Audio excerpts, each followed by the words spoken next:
অনুব্রত মণ্ডলের ছাদ। বাগান বাড়ি তো অনেক দেখেছেন, অনুব্রত মণ্ডলের বাগান। পুকুর বুঝিয়ে বাগান হয়েছে। হ্যাঁ। বাঘের সাউন্ড পাচ্ছ?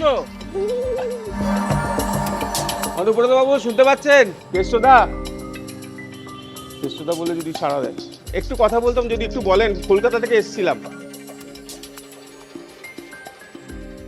আসুন দেখে নি অনুব্রত মণ্ডলের বাড়ির চারপাশটা ঠিক কতটা।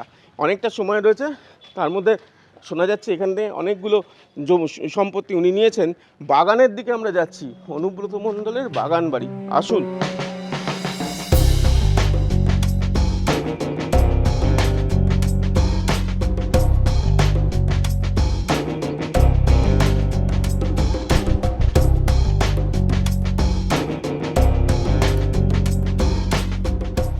এটা বাড়ি, এই যে এইখানে অনুব্রত মণ্ডলের ছাদ।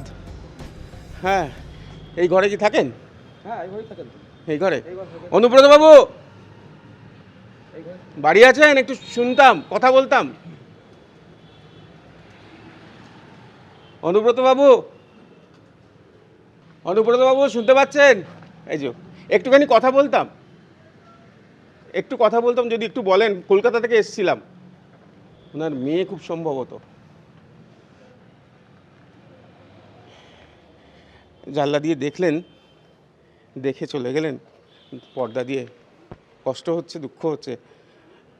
এত দূর এসে একটু কথা বলতে পারবো না? কালো কাচ, তবু কিছুটা দেখা যাচ্ছে। অনুব্রত বাবু, কেষ্টদা, কেষ্টদা বলে যদি সাড়া দেয়। না না,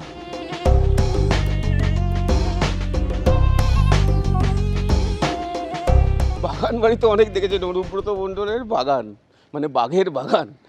হ্যাঁ, সাড়া তো দিচ্ছেন না। আগে কত আদর যত্ন করে সব বসাতেন, এখন ভয় পাচ্ছেন কেন জানি না। আমরা একটু চেষ্টা করছি আপনাদের বাগানটা দেখানোর জন্য। এটা বাগানটা পুরো, এইটা পুরোটা বাগানটা, পুরো বাগান বাড়ি। ওই যে ছাদ, বাড়ি থেকে নিয়ে এটা পুরোপুরি বাগান বাড়ি। এটা পুরোপুরি বাগান, পুরো বাগান বাড়ি। আচ্ছা, এখানে অনেক গাছ আছে দেখতে পাচ্ছি। হ্যাঁ, গাছ আছে। আম গাছ, জাম গাছ, লিচু গাছ, আম গাছ, জাম গাছ, লিচু গাছ। হ্যাঁ হ্যাঁ হ্যাঁ, এইটা এইটা বাগান বাড়ি। কার বাগান বাড়ি? অনুব্রত মণ্ডলের। এটা অনুব্রত মণ্ডল। হ্যাঁ। এখন আর বাঘকে দেখা যাচ্ছে না? না, আমরা কই দেখতে পাচ্ছি না। হ্যাঁ, দেখতে পাচ্ছি না, কি? আমরা এখন দেখতে পাচ্ছি না। আচ্ছা, কেন দেখতে পাচ্ছেন না? কি হলো? সেটা আগে তো দাপিয়ে বেড়াতেন চারিদিক। সেটা তো বলতে পারবো না। আমরাও এসে খোঁজ খবর করছি, খুলছেন না। মেয়ে দেখলাম জানলা দিয়ে একটু লুকিয়ে দেখে তারপরে ঢুকে পড়লেন। বাগানটা অ্যাকচুয়ালি কি আপনাদের নাকি? মানে আপনাদের জায়গায় তো? না, আমাদের জায়গা নয়, হচ্ছে কেনা জায়গা। মানে কেনা জায়গা? হ্যাঁ, কেনা জায়গা। কার জায়গা ছিল? এক পুকুর ছিল, গিয়েছিল বাবু পালের জায়গা ছিল। পুকুর ছিল? হ্যাঁ, বাবু পুকুর বুঝিয়ে বাগান হয়েছে? হ্যাঁ হ্যাঁ, পুকুর ছিল। পুকুর বুঝিয়ে বাগান হয়েছে? হ্যাঁ। আচ্ছা আচ্ছা, বুঝতে পেরেছি। বাঘের সাউন্ড পাচ্ছ নাকি? বাঘের সাউন্ড পাচ্ছ? বিশাল বড় তথ্য, কেন ঢোকা দেওয়া যাবে না? এখন যদি ঢুকে পড়ে সব উল্টোপাল্টা সব তথ্য সামনে চলে আসে, সত্য কথা সামনে চলে আসে। হ্যাঁ, দেখুন, নজরবন্দি যখন করা হয়েছিল তখন এই যে একটা গেট রাখা আছে, তখন পিছন দিকে হ্যাঁ। এই গেটটা দিয়ে উনি বেরিয়ে চলে যেতেন। ঠিক আছে, ওনার বাগানের সঙ্গে যেহেতু বাড়ির একটা সংযোগস্থল একটা আছে, আচ্ছা।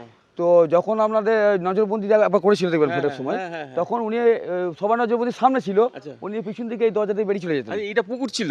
এটা একটা পুকুর ছিল, হ্যাঁ, বাবু পালের পুকুর। আচ্ছা। পুকুরটা বুঝিয়ে এটা বাগান বাড়ি করা হয়েছে। বাহ বাহ, বাঘের বাড়ি হয়েছে পুকুর বুঝিয়ে। বুঝতে পারছেন যে কারণে আমাদের ভেতরে ঢুকতে দিতে এত যদি চলে আসে। এই সেই পুকুর বলবো কি জানি না, পুকুর বুঝিয়ে অবৈধ বাগান তৈরি করা হয়েছে, অনুব্রত মণ্ডলের বাগান। আরেকবার একদম এদিকে এসো, পিছনের দরজাটা দেখাই, যেখান দিয়ে বাঘ পালায়, বাঘ পালিয়ে যায়। বাঘ যখন পালায় তখন সেই দরজা খুলে যায়। সেই দরজার এখন কি অবস্থা দেখতে পাচ্ছ? এই যে সেই দরজা, খিড়কির দৌড়। বাগানের পাশে, মানে বন্ধ, পুকুর বুঝিয়ে বাগান, আর বাগানের পাশে একটা দরজা, খিড়কির দরজা, যেটা দিয়ে বাড়ির সামনে থেকে অনেকটা ডিস্টেন্স, এখান দিয়ে লুকিয়ে বাঘ পালান। তো এইখানে দরজা তো একবার জিজ্ঞেস করি, পিছনে দরজাতে কেষ্টবাবু, কেষ্টবাবু।